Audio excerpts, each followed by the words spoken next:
You mentioned Cindy Sherman in your statement. Yeah. I was wondering about what she had done that captivated your imagination. What was it?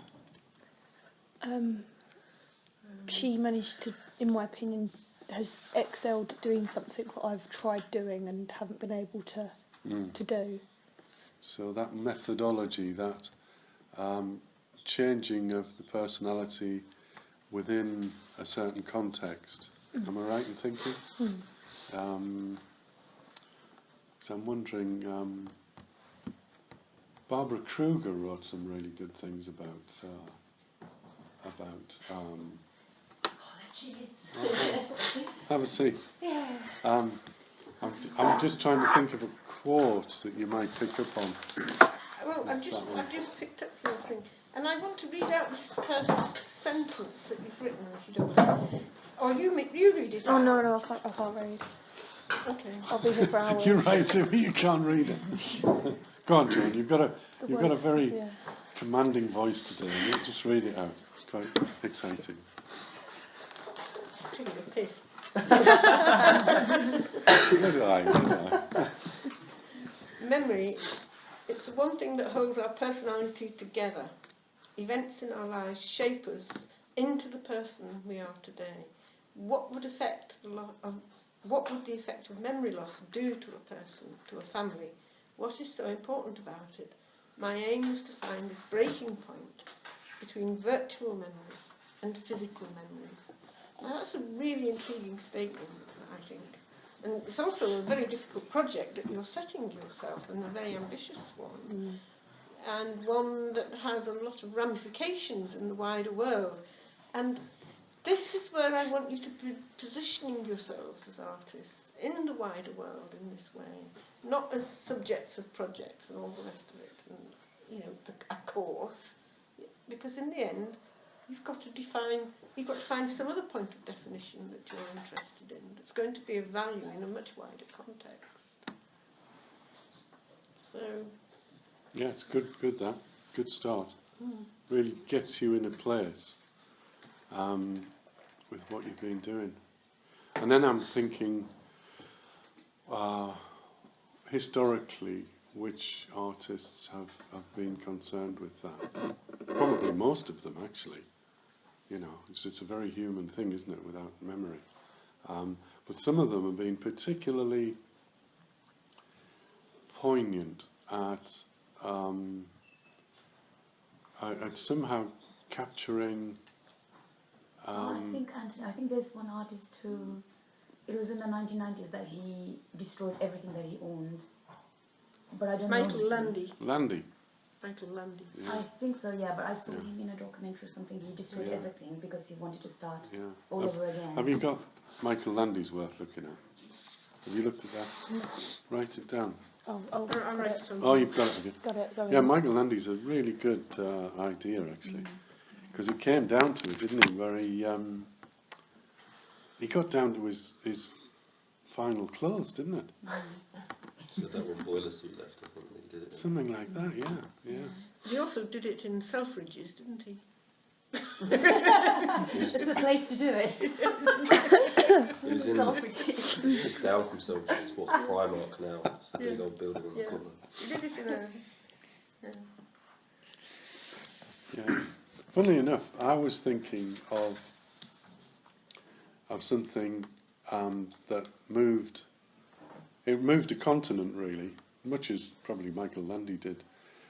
But I was thinking of the chapel in Assisi, where Giotto worked, and how he used, which was about done about 1390. But it's very... Hi? Wednesday? Half an hour. Yeah, see you then. I was thinking of Giotto because he used one of the revelations behind Giotto in this time was he completely rejected all of the sort of social mediums that had gone before, the use of the icon, and he started to look at the world, and all of the things that he looked at, very ordinary things like the birds and the sheep and how people lived their lives. He suddenly did these snapshots into this chapel. He didn't do it suddenly. He painted them in a way which had never been done before, and it caused a revelation, a bit like social media. Really, he used all the things that people do very ordinarily, and which relied very much on previous memories about how the families lived, how the role of the church evolved within that context, and our politics and everything, just like contemporary social media. But he fixed it with fresco paint in a way which is, with social media it's much more transient because it's a film, it's projected on a wall or it's on a TV. But he's dealing with the same stuff.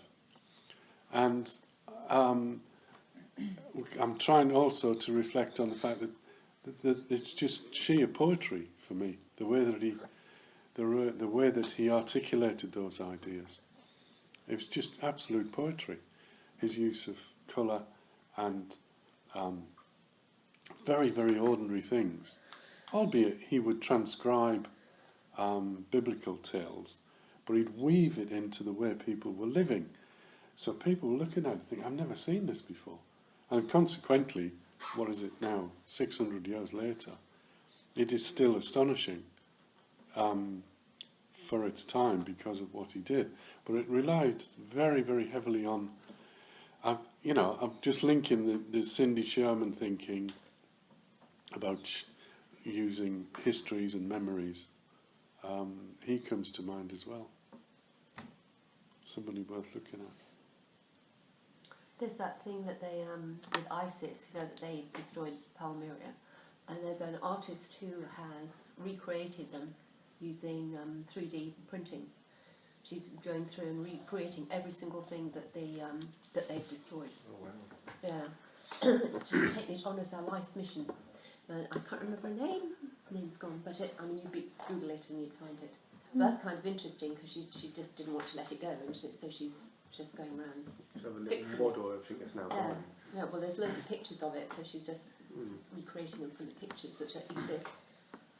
And what are they being manufactured in?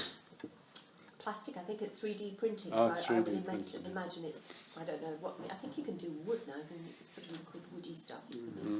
So I don't know what she's making them out of, but Yeah. I thought it was kind of an interesting thing. Yeah. It's to do with memories and how you remember things and how to recreate them, whether you should recreate them. And a sense of touch to remember things as well. Because pictures are okay, but if you have a model, it's a lot easier to remember. Yeah, exactly.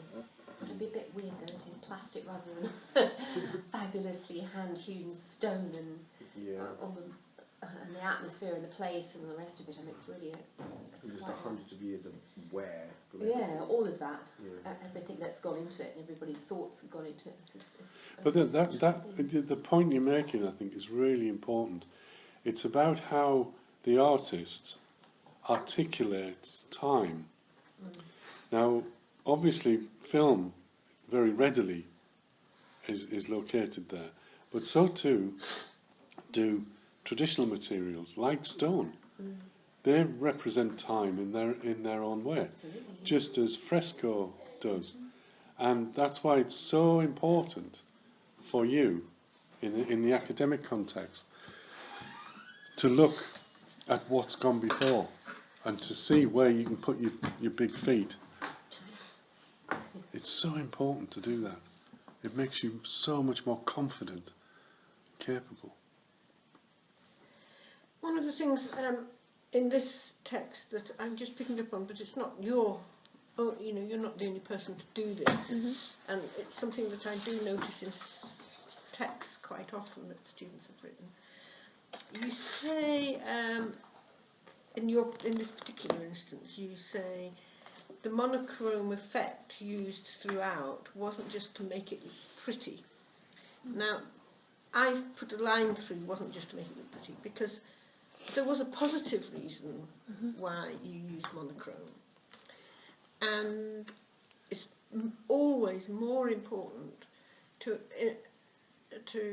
emphasise the positive reason rather than the negative reason. Now, if you start suggesting, I mean, it sounds like a sort of harmless remark, it wasn't just to make it look pretty, but if you put pretty in there, and you know, when you're sending statements to people, they pick up on words that you've used maybe, then people will start thinking, is this work pretty? You shouldn't suggest a negative implication about your own work. And that's just a little bit of gamesmanship sort of skill about I think a lot of students do, don't they? Think negatively. Yes, they do. And you've got to try and avoid that in terms of,